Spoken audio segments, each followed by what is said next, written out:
Hello everyone, welcome back to SkillWeb. In this video, I'm gonna show you how to combine cell in Microsoft Excel. So let's get started. First, open your Excel worksheet, then click on the cell where you want to combine the data. For example, I'm just going to combine this first name and last name into one full name. Now click on the cell and then type equal sign. Now we have to select the cells we want to combine. So select first one.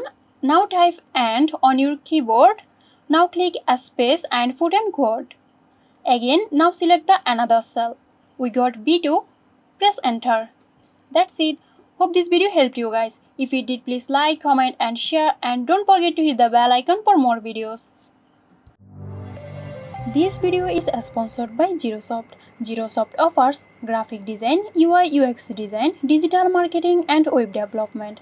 Elevate your brand with Zerosoft today. For more details, check the description box.